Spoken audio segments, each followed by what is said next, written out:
My comment is, first of all, even to ask why she should be in jail, because Ingabire, as the state of Rwanda charges her, in my opinion, is not a terrorist as they charge her. I think she's a freedom fighter and she's paying a price for that.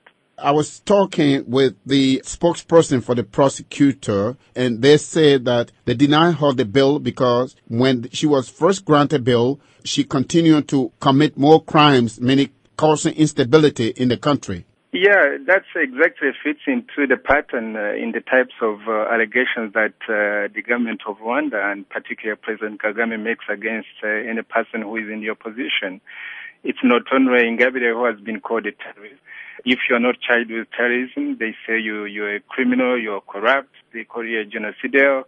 So it really fits the pattern, and the only crime that this innocent lady has committed is to speak up against Kagame's brutality. What are the possibilities of her appealing this decision and winning? The chances for winning in Kagame's court system are kind of very limited. It simply shows that, as for now, Kagame has converted the country into a virtual prison, and I think he takes pride in being like its chief prison guard.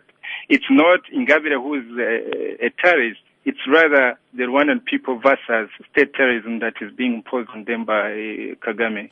Those of you in exile, what are you doing to fight on her behalf? First of all, we are calling upon him, although it's kind of very strange really to ask somebody like Kagame to do justice to the people because that's not his reputation right now.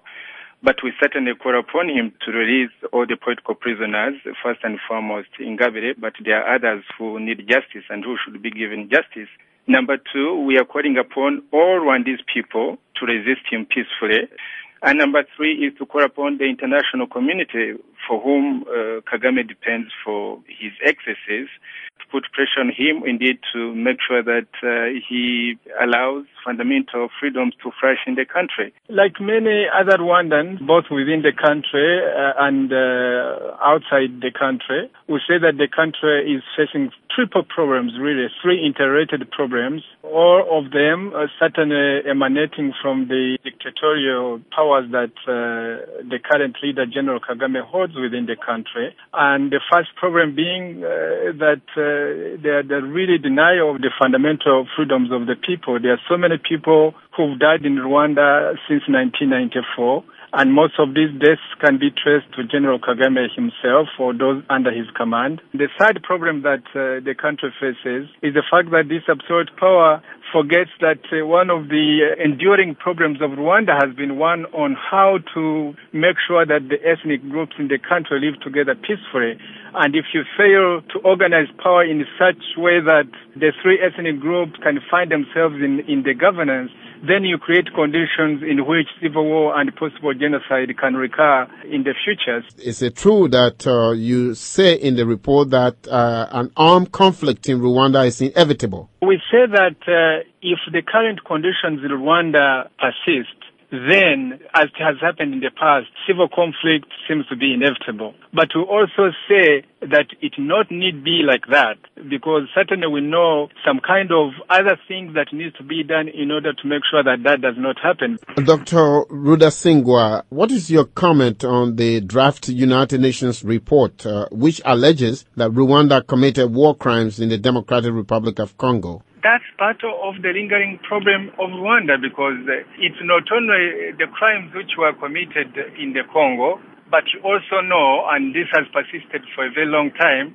that some elements of RPA, which is the current Rwanda Defense Forces in Rwanda, committed serious human rights abuses before, during, and after genocide in Rwanda. And this is the pattern that Kagame has subjected the country. And because of his absolute power, and because of some of these crimes that have been committed, Kagame would not wish all these things to be investigated. If I were him, if it's true and he thinks that he's innocent, I would say, let everything be investigated and then let the people responsible for these crimes be brought to justice. So if you ask me what is my opinion on the UN report, I would wish that this report is tabled as is, and I hope the United Nations and the rest of the international community will simply rise to the occasion and make sure that those who are investigated and found to have committed these crimes, both in Rwanda and also in the Congo, are brought to justice. Even if it means that should include you. Yes, really, I'm proclaiming in broad daylight in front of VOA that if I'm ever found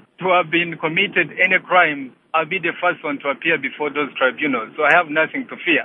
But I hope I'm making the same challenge to General Kagame that if he found that he's responsible for these horrendous crimes, then equally he should be brought to justice.